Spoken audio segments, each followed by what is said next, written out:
Siapa saya? Saya orang tua penyelamatan.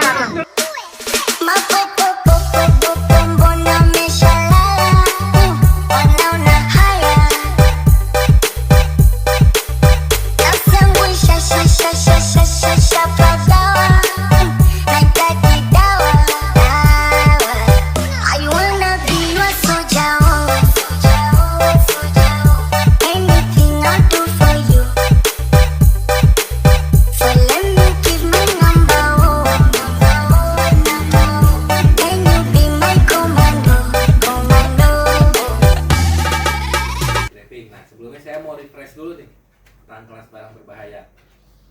Ada berapa kelas, Pak? Yang barang berbahaya? 9 kelas. Kelas 1 apa aja? Eksplosif. Eksplosif itu apa? Bahan mudah meledak. Ada berapa divisi? 6 divisi. Ya, kelas 1 divisi 1 sampai dengan divisi 3 mempunyai bahaya ledak tinggi. Kelas 1 divisi 4 sampai dengan divisi 6 mempunyai bahaya ledak rendah. Lanjut kelas 2 apa tuh? Gas. Ya, kelas 2 ini ada 3 divisi. Ya, 3 divisi. Kelas 2 divisi 1 mudah terbakar. Kelas 2 divisi 2 bertekanan tinggi. Kelas 2 divisi 3 gas beracun. Ya, kemudian di kelas 3 cairan mudah menyala. Ya. Kategorinya apa? Dengan titik nyala kurang dari sama dengan 60 derajat. Punya divisi nggak? Enggak punya divisi. Lanjut di kelas 4. Padatan mudah menyala. Itu kelas 4 divisi 1. Ya, kelas 4 itu punya berapa divisi? 3. Kelas 4 divisi 2 bereaksi dengan udara, ya, atau disebut pembakaran spontan. Kelas 4 divisi 2. Kelas 4 divisi 3 bereaksi dengan air. Ya. Artinya berbahaya bila basah. Ya, kalau dia basah itu bisa menghasilkan uap dan juga bisa terbakar. Ya, timbul percikan api. Terus kelas 5 oksidator dan peroksida organik. Ya, kelas 5 divisi 1 apa? O2. Ya, disebut oksidator. Kelas 5 divisi 2 peroksida organik. Itu zat terpencar, ya, yang bisa menimbulkan bakteri, ya, infeksius. Ya. Lanjut kelas 6.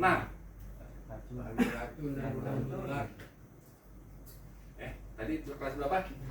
6. Oh, kelas 6 ya. Tadi kelas 5 divisi 2 peroksida organik.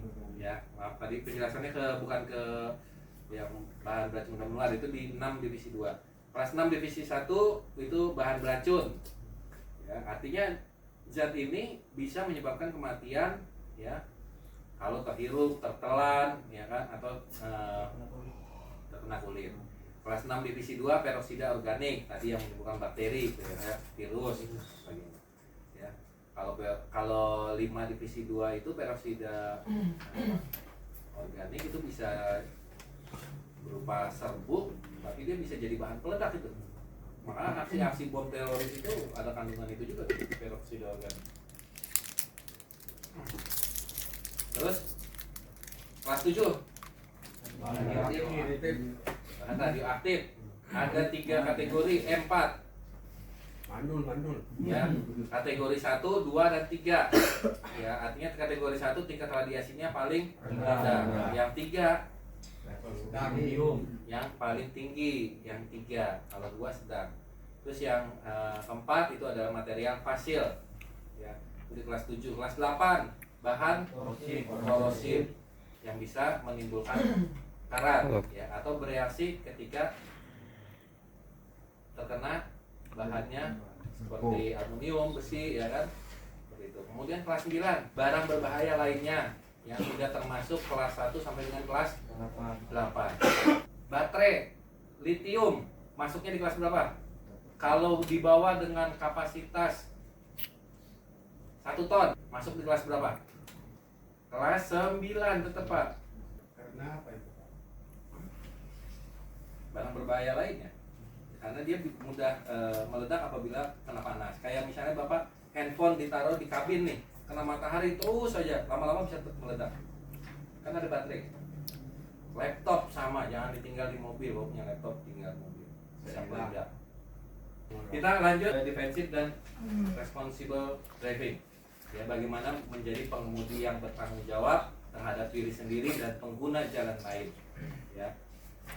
Sudah pernah Pak refresh di defensive driving? Materinya? Belum pernah? 5 tahun lalu udah? Iya Pak ya? Sudah Pak, sudah Pak. Iya. Ini refresh lagi. DDT itu Pak, jadi lebih kepada perilaku. Ya. Perilaku pengemudi. Attitude. Ya, attitude-nya. Cara berkendaranya ya, harus bisa mencerminkan perilaku. Artinya ya mengemudi angkutan barang berbahaya itu harus mengemudi dengan defensif. Artinya bertahan. Makanya banyak di luaran driver itu nggak bisa ngontrol emosi karena memang udah capek ya kan, belum lagi beban pikiran, beban hidup.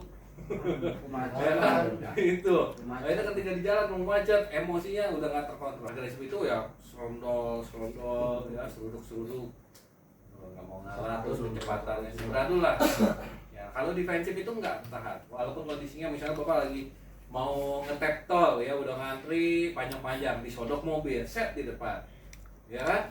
Kalau kita yang mengemudi defensif ya udahlah, kasih 1 ya kan, masuk. Tapi kalau Bapak kepancing, ya Bapak ntar ini disodok, Bapak gas. Ini maju lagi, Bapak gas lagi, rempel terus. Yang ada kalau sampai kejadian, ya waktu kita terbuang percuma, energi terbuang percuma. Ya, belum lagi kalau sampai baku hantam, urusan lagi ke polsek, belum klaimnya siapa yang ganti ya kan. Sedangkan barang udah ditunggu, urgent, wah panjang urusannya. Maka kita harus lebih defense lagi, ya. Itu mau defensif. Nah, mengemudi adalah pekerjaan yang berisiko, betul ya Pak? Ya. Ya. Kenapa berisiko? 1 detik bisa merubah segalanya. Kalau ada apa-apa kan, 1 detik Bapak lengah, artinya udah pindah alam nih. Wah, tuh. Jangan, Pak. Nah, iya 1 detik lengah. Ya kan tadinya alam nyata pindah, alam mana ini? Oh, badan saya di situ ya kan, udah alam goib. Alam barca. Alam barca. Ya. Artinya ya pengemudi ini penuh dengan risiko, maka kita jangan anggap ya ini ya udahlah biasa aja nyetir, emang tiap hari begini ya kan. Ya namanya di jalan kalau nggak ditabrak ya nabrak. Jangan begitu. Harus dikendalikan resikonya. Tapi kan ada pengendalian. Bapak harus bisa mengendalikan, oh ini ada bahaya. Kalau Bapak cuek sama potensi bahaya, ya risikonya besar. Artinya tujuan Bapak tadi ke situ ya, kalau nggak nabrak ditabrak, ya Bapak mengarahnya ke sana. Tapi kalau Bapak lihat, oh ini ada bahaya nih, contohnya di persimpangan, simpang 4. Ya ada gang kecil nih, dari kanan kiri ini Bapak jalan biasa nih. Ya mobil keluar dari kanan. Ya kalau Bapak anggap itu biasa, Anda juga berhenti, masa nggak ngelihat mobil saya gede? Artinya dianggap biasa tuh. Berarti tujuan Bapak nanti berkendara dengan selamat itu bisa nggak tercapai. Kalau yang di sini ngerti, kalau dia nggak ngerti, kan saya bilang orang lain itu nggak bisa kita kendalikan. Bapak jalan aja biasa anggap cuek, kalau dia masuk, ya kan kalau nggak nabrak ditabrak dong jadinya. Kan nggak bisa begitu. Harusnya berarti apa?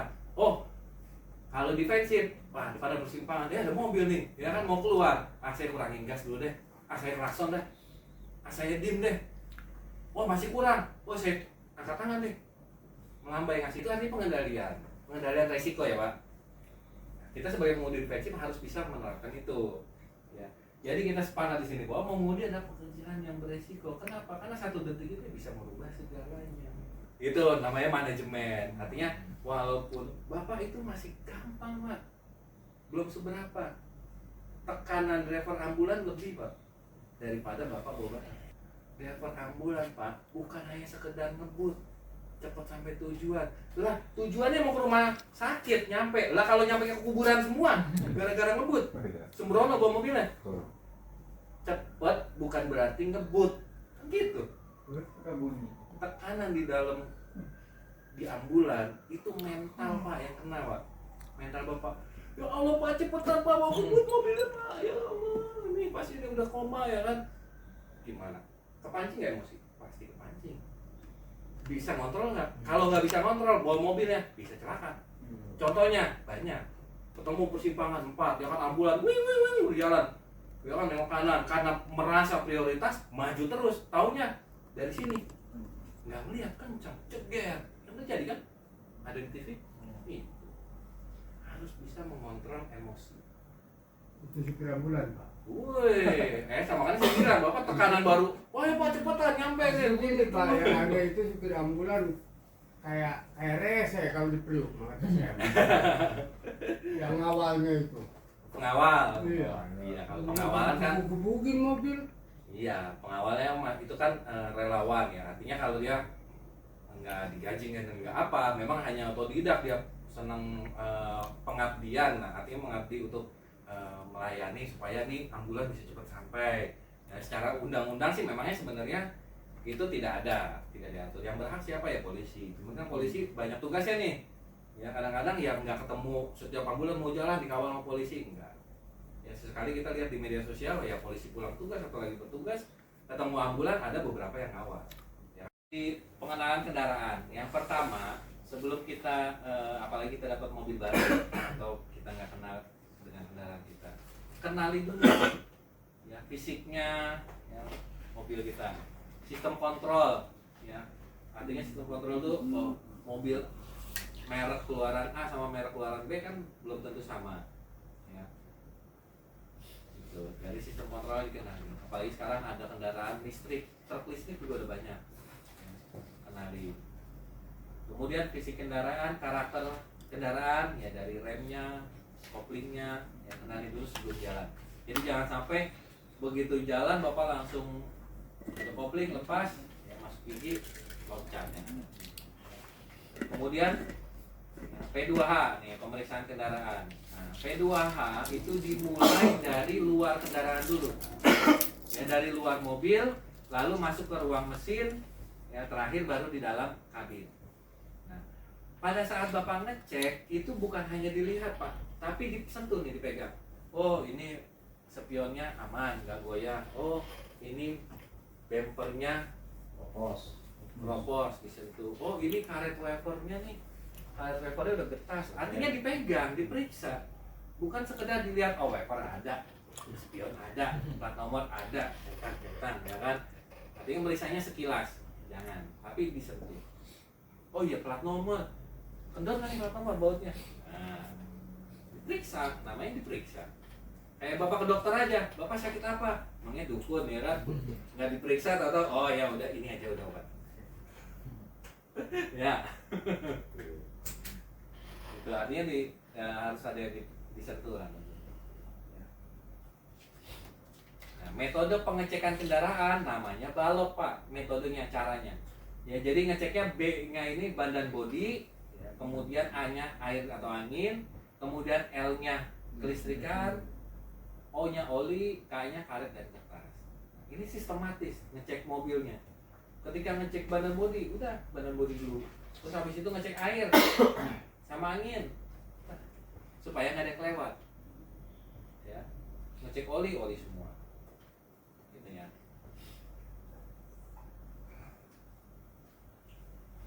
Lanjut indikator kelayakan ban. Nah, indikator kelayakan ban itu ada dua Pak, namanya TWI dan tahun produksi.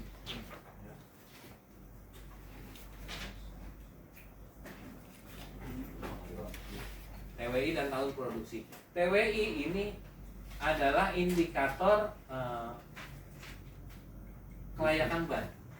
Jadi ini ada segitiga di samping ban, ini merujuk ke tengah-tengah tapak ban. Artinya kalau ban kita kembangnya udah rata sama TWI, ya sebaiknya diganti. Ini ban tersebut diproduksinya. Ya kalau kita beli sekarang, kira-kira layak nggak? Sekarang 2024. Kira-kira layak nggak? Enggak. Kalau misalnya nggak layak tapi kita pakai di mobil, apa yang terjadi? Meledak. Meledak. Terus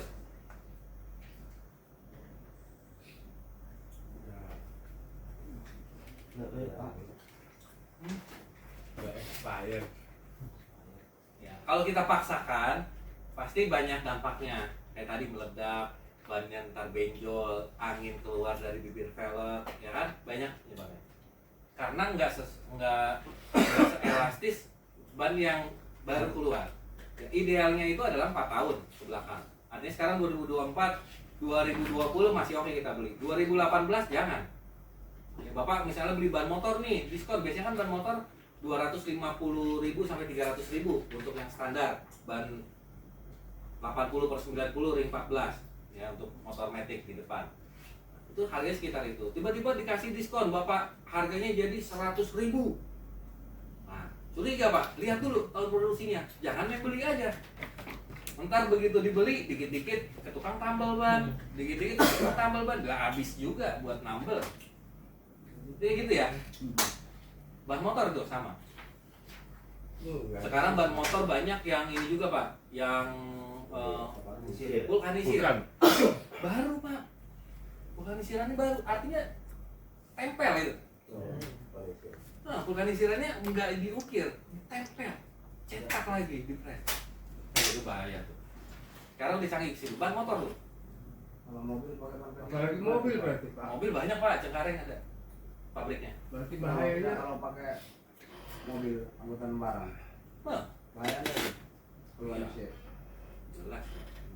jelas. Ya kan artinya ini ban udah botak, ditiban dengan lapisan, dipres lagi, dipanasin. Ya kan bukan yang seharusnya. Ya dampaknya ya pecah ban di jalan itu udah pasti kemungkinan terbesar terjadi. Itu bahaya. Saya pasti. Hah? Itu bahaya. Udah Pak, nggak salah lagi. Wah, beli. Suka dipertegas. Kalau wahai kan buri itu, Pak. Kalau disampaikan Lanjut, yang ketiga pada saat masuk kabin. Nah, ingat Pak, 3 point body contact atau 3 titik tumpu pada saat Bapak mau naik ke kabin maupun turun. Kalau naik ngadepnya ke depan, turun juga Bapak madepnya ke dalam. Jangan madepnya keluar, ini buka pintu, Bapak turun begini, loncat. Kadang-kadang itu pelek kalau. Lanjut lagi posisi duduk. Ya. Nah, dikit lagi lah. Posisi duduk yang benar ini akan memberikan 3K, kenyamanan, komunikasi, dan kontrol. Nah, cara duduknya gimana? Nih, pinggul ini Pak. Pinggul Bapak nih. Ya, masuk ke dalam jok. Masuk dulu jok ke dalam, mentokin. Nah, ini baru posisinya benar. Tinggal sesuaiin. Maju mundurnya. Ya, sandaran bisa gak? Bisa. Bisa, sesuaiin. Jadi jangan terlalu nyandar ke belakang. Akhirnya apa begini? Tuh. Ya kan? Jangan mentang-mentang jangkuk, mundurin mentok. Wah, diinjek, ujungnya doang. Ujungnya doang. Iya. Apalagi duduknya zaman dulu, ya enggak? Metro Mini 69, Kopaja 57, ya kan? Bisa, gini, iya. Tangan lu gini, nyetir kayak gini. Oper gigi gimana? Hah? Cucok mau pergi gini. Jauh ya, injak soal sedikit. Drum, ya kan ya? Jangan di layar. Udah harus berubah ya kan? Posisi duduk yang benar. Apalagi kursi sekarang mobil yang canggih-canggih ya. Kita naik sedikit. Enggak gini-gini. Saya mau udah mati. Kasih pemanas ntar. Ya sekarang udah canggih lagi Pak. Di jok bawah itu ada pemanas. Penghangat. Artinya kalau Bapak lagi hujan, udah hangat-hangat, iya. Panas bisa hangat. Mobil luar Pak. Ya. Lanjut lagi. Fungsi setir nih tadi ya di awal kan untuk mengarahkan roda. Tapi ingat, kendaraan tidak dapat diarahkan sesuai keinginan kita ketika rodanya slip. Artinya ketika rodanya ngunci. Jadi kita ngerem nih. Jet. Ya, roda ngunci. Yang terjadi kan mau kita belokin kemana, mobil nggak akan bisa belok karena rodanya udah kekunci. Timbulnya apa? Bunyi. Cit. Ujung-ujungnya apa? Gubrak. Iya kan? Berat sekali tuh. Belokin nggak bisa belok-belok. Gubrak. Itu yang terjadi. Artinya, berarti roda kita jangan sampai terkunci. Nah, caranya gimana? Ketika pengereman emergensi, mobil Bapak ada ABS-nya nggak? Nggak ada manual ya. Nah, ketika kendaraan manual berarti kita ngerem, injek, lepas, injek, lepas. Kocok. Pompa Pak, kalau kocok gini Pak. Woi. Jangan kocok Pak, pompa. Ya. Pompa remnya. Kalau kocok gini. Kalau kocok. Ya. Nah, posisi tangan ketika megang setir. Nah, pastikan posisi tangannya itu searah jam 9 dan jam 3. Begini, kalau setirnya kecil. Kalau setirnya besar yang rebah tidur berarti arahnya jam 8 sama jam 4. Pegang jam 8, pegang jam 4. Ya, dengan mengepit. Ini kalau setirnya rebah gini ya. Berarti sikunya ini mengepit ke sini. Ke Pinggang. angle ya. Nah, sini. Ya, begini. Nah, ini untuk yang setir rebah. Tapi kalau setirnya berdiri, yang tegap, yang kecil, ya 93 begini. Jempolnya di luar. Jangan di dalam begini, digonggong begini. Malah kadang-kadang ya centirnya begini, entah begini, atau begini. Satu, ya. Mantap. Ya, danger lah. Itu cara menggunakan setir. Metodenya apa? Tarik dorong. Tarik dorong itu gimana sih? Ini saya contohin. Ini saya madep ke depan. Metodenya tarik dorong. Berarti misalnya saya mau belok kanan, ya pegang di sini, tarik. Ya tangan kiri tugasnya ngedorong. Ketemu lagi di jam 12. Belok kanan lagi. Mau belok kiri, tarik. Yang ini dorong tangan kanan. Ini ketemu di sini. Tangan kiri narik, ini lepas, mau sini. Kalau prakteknya kayak orang baru belajar mobil. Ini metodenya sebenarnya. Ya. Lalu alat keselamatan yang ada di kendaraan. Nah, alat keselamatan yang utama ini adalah safety belt. Pastikan Bapak pakai. Ya. Kendaraan paling murah, paling jelek juga sekarang udah ada safety beltnya. Ya, karena wajib. Fungsinya apa? Supaya pengemudinya tetap berada di posisi ketika terjadi insiden. Kalau kegencet ya emang tetap di posisinya Pak, namanya kegencet. Kan gitu ya, remuk ya? Ya emang penghalang kita apa sih Pak? Cuma selembar kaca, selembar besi, plat. Iya kan? Kalau platnya tembus, ya udah, ringsek Pak. Ya, itu artinya kita harus tahu batasnya kita cuma selembar ini, nggak ada kayak misalnya Bapak pakai tank baja ya kan, depannya insiden, ya kenapa-napa. Kan tebal wajahnya. Ini kan bukan. Kaleng susu. Oh, kaleng kerupuk. Oh. Jadi gitu ya. Nah, cara penggunaannya apa? Rapat, rata, rendah. Ya, pakai safety belt itu jangan kelipet-kelipet. Ya, terus ada rendah apa? Ya kalau perut bapaknya buncit tuh kayak gitu ya kan. Jangan di atas di sini tapi di bawah. Pas sabung, ya kan? Seperti narti peti loh. Kalau mau. Ya. Sandaran kepala ada nggak? Nggak ada. Ada headrestnya? Nggak ada. Nggak ada ya. Nggak ada. Satu jadi satu ya sama jok ya. Nah ini fungsi rem. Ya fungsi rem adalah untuk memperlambat dan menghentikan putaran roda. Jadi ketika kita ngerem yang memperlambat itu bukannya kendaraan, tapi putaran roda. Tuh ya. Tuh ya. Semakin besar kendaraan kita, maka jarak pengereman juga akan semakin jauh. Ya, artinya ini di titik ini sama-sama ngerem nih, mobil kecil sama besar. Tapi mobil kecil berhentinya di sini, mobil besar melewati mobil kecil tersebut. Artinya ada bobot muatan, ada daya dorong, ada kecepatan, lintasan, ya kondisi jalan itu pengaruh semua. Nah ini prosedur mengemudi aman. Ya pada saat kita maju, ini kalau ini sering ditambang, ini dipraktekkan Pak. Ya, jadi kalau ditambang Bapak nggak praktekkan ini, ya simper Bapak bisa ditarik. Artinya Bapak nggak boleh mengoperasikan kendaraan di area perusahaan. Start engine klakson 1 kali, maju klakson 2 kali, mundur klakson 3 kali. Supaya apa sih kita lakukan ini? Di sekitar kita itu supaya tahu kalau Bapak mau ada pergerakan.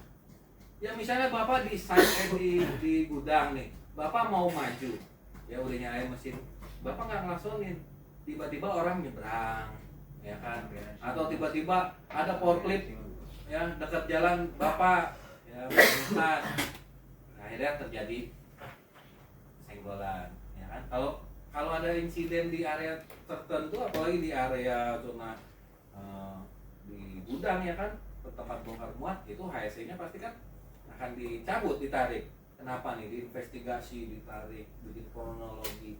Apalagi kalau sampai yang dari luar ya kan, keterlibatan dari luar negeri, nah itu repot sekali. Nah, tadi ini prosedur BAP ya boleh enggak kita nyalip di tikungan, ya nggak boleh, ya boleh.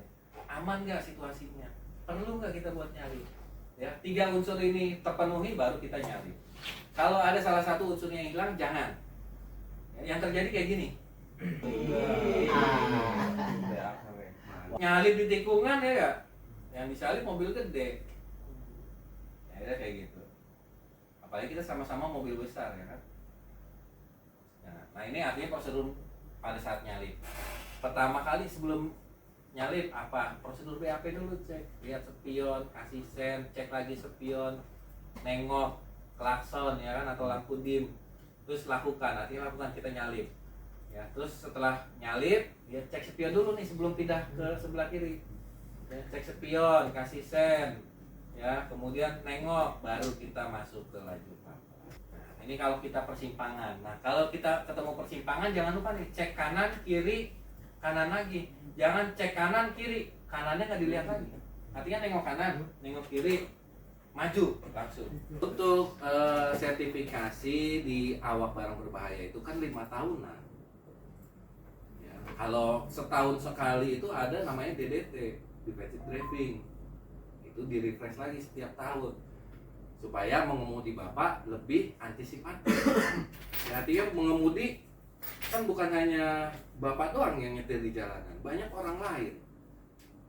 Orang lain itu kan di jalan nggak bisa kita kontrol, nggak bisa kita prediksi, nggak bisa kita ikutin sesuai kemauan kita.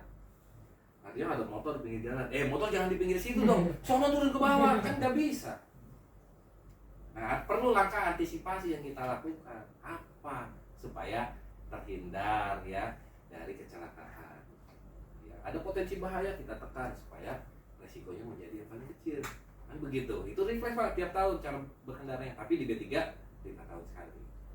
Ya, B3-nya apa nih? Oh, regulasi yang sekarang sama dulu masih sama nggak? Ada perubahan apa ya kan? Dari plakatnya, dari kemasannya ada nggak yang berubah? Gitu. Jadi buat di upgrade terus pengetahuan Bapak. Gitu ya. Nah, di tanggap darurat ini bagaimana Bapak menghadapi kondisi dan situasi dalam keadaan yang tidak normal, abnormal, ya, di situasi darurat. Gitu. Jangan sampai menghadapi situasi darurat, misalnya Bapak tiba-tiba keluar percikan api di kabin. Ya, Bapak bingung nih, langsung keluar ninggalin kabur. Ya. Wah, ada api kan nyetopin jalan ini. Padahal tanggung jawab utamanya kan Bapak. Kenapa di mobil disediakan apa? Wajib tuh di angkutan barang berbahaya. Ya untuk itu penanganan pertama. Selamatkan dirinya, kemudian amankan aset, ya. Secepat mungkin.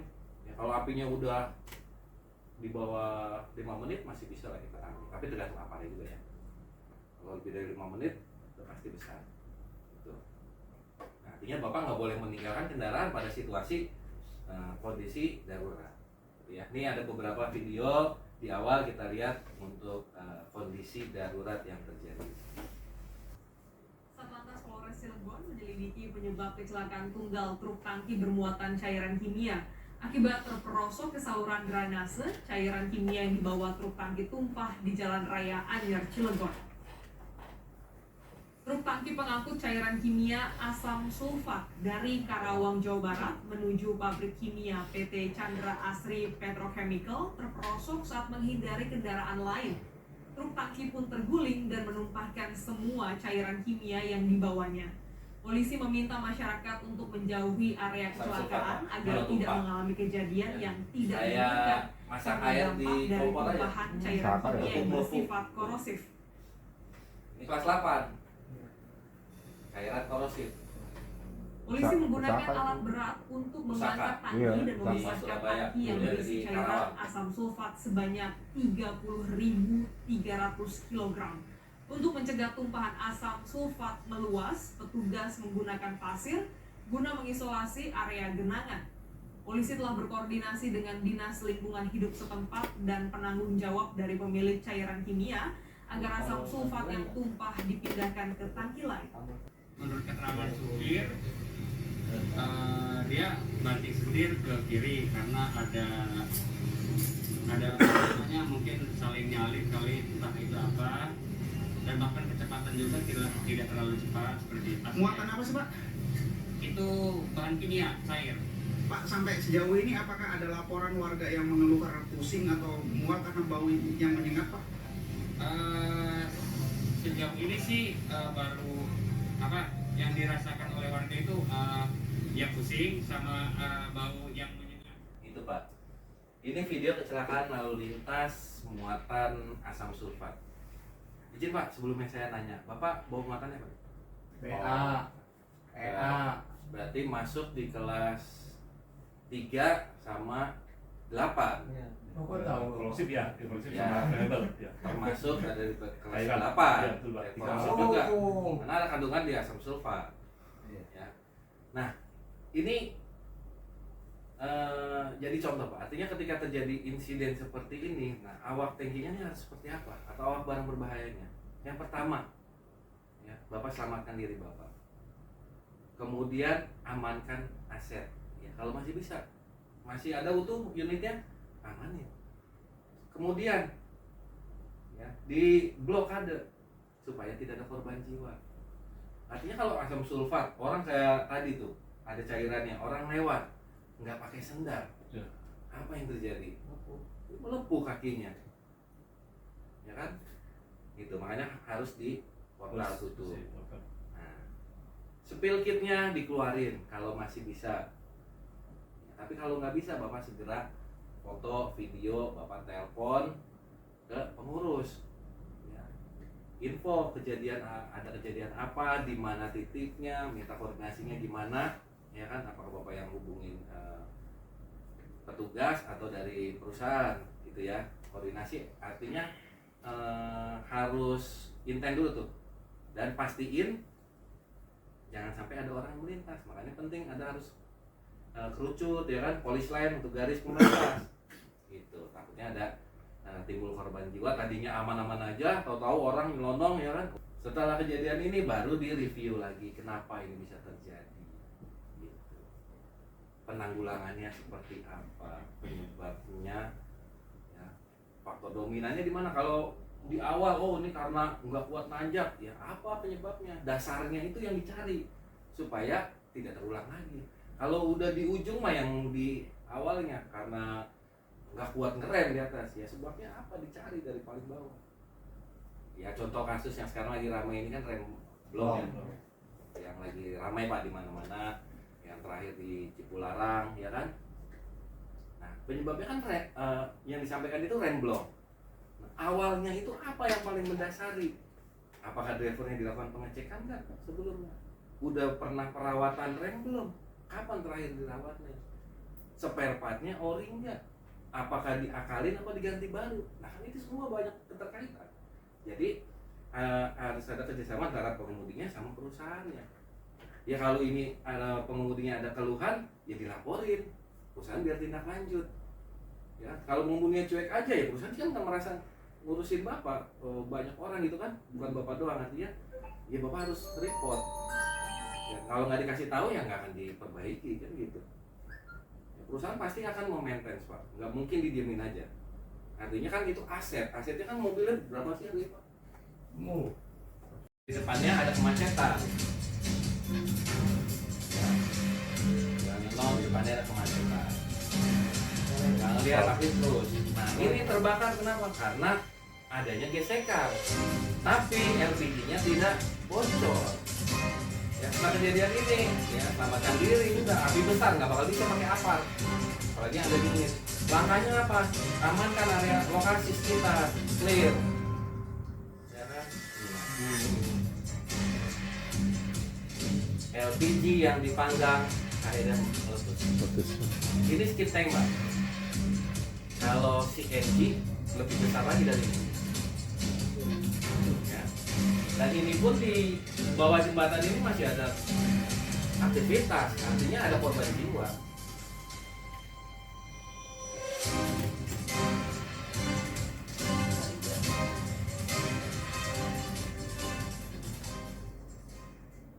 Ini artinya harus diblokade seperti ini supaya meminimalisir resikonya.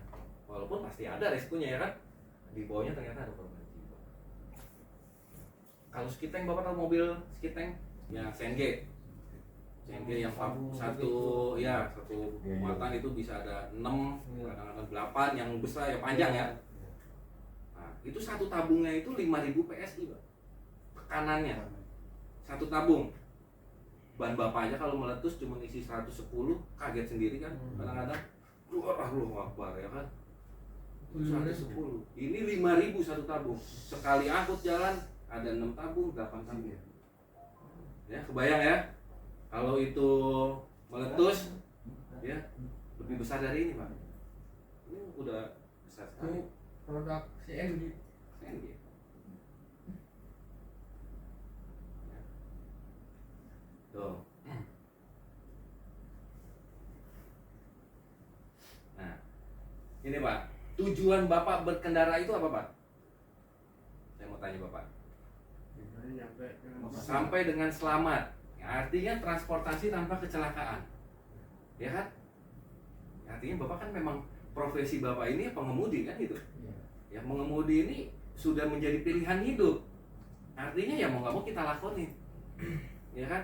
Karena udah sebagai profesi. Nah, pengemudi ya bagaimana jadi pengemudi yang profesional. Profesional itu nggak harus pakai dasi, Pak, tapi bisa tercermin dari diri sendiri. Artinya perilakunya itu mencerminkan gitu ya.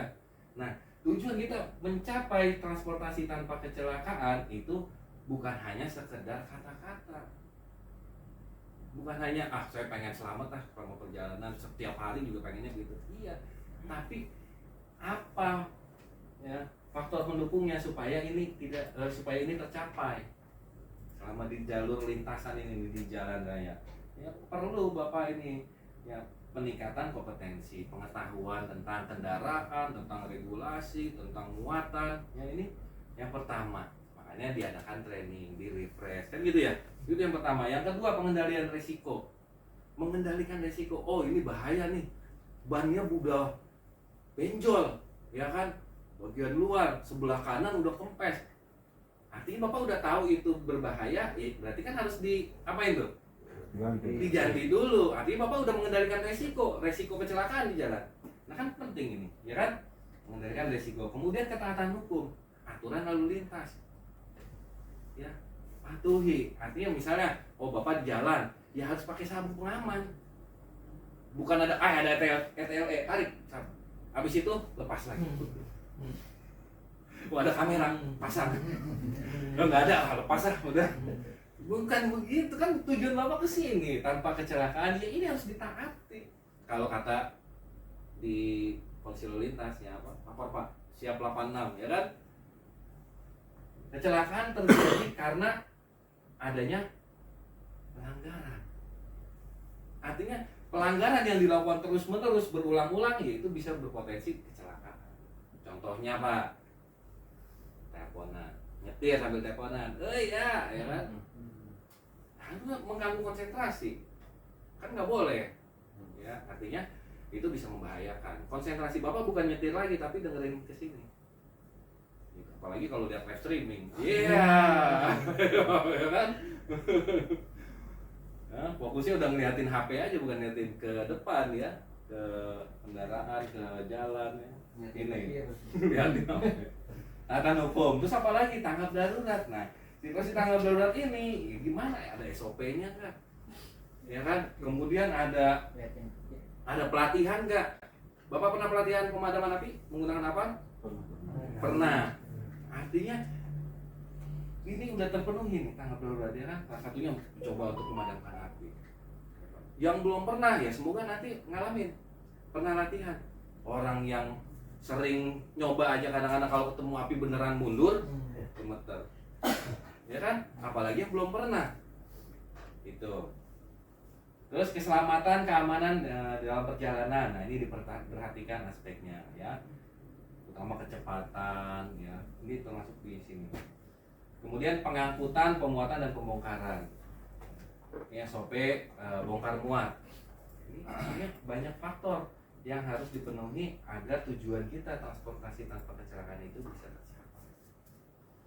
Ya, kayak lasing, bidding itu kan ada latihannya, nggak sembarangan orang. Ya mungkin ilmu di lapangan dulunya ngikut supir sebelumnya, oh ngikutnya begini, di sini beda lagi, ya kan?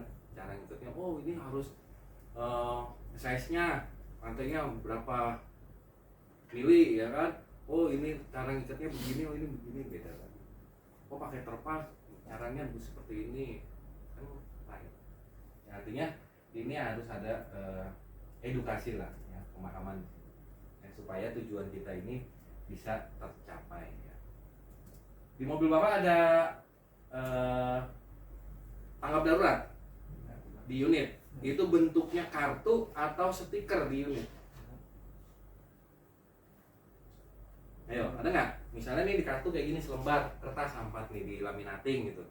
Itu masih tanggap darurat. Kalau Bapak kebakaran, ngapain aja? Ada. Fotokopian. Itu yang kecil itu Pak ya? Fotokopian. Ya di ini Pak, kita ada SOP-nya Pak. Di apa di map itu ada setiap ini Di unitnya. iya di unit ya. Nah, Itu ada SOP tanggap darurat. Berarti Bapak banyak yang nggak tahu nih. Kalau ada SOP tanggap darurat nggak pernah baca sih. Kalau istirahat bukanya TikTok. Iya, itu ini. Ya Pak ya? Iya. Coba itu. Artinya kita belum mengenal seluruh isi kendaraan Bapak dong. Kalau SOP tanggap darurat aja Bapak nggak tahu nih. Ya, kalau itu ada di unit Bapak. Tadi kan dari manajemen udah disampaikan ada di unit. Ya, nanti Bapak selesai dari sini dicek lagi, ya diperiksa, dibaca Pak. Tahapannya apa nih kalau situasi darurat, misalnya ada terjadi fire, terus kalau muatan Bapak kena interaksi dengan mata, dengan badan, ya kan, itu harus seperti apa, itu ada tahapannya di situ. Itu ya. Nah, ini perlengkapan keadaan darurat. Ya, jadi ini perlengkapan di saat kondisi darurat. Biasanya Pak, untuk perlengkapan tanggap darurat ini itu ada satu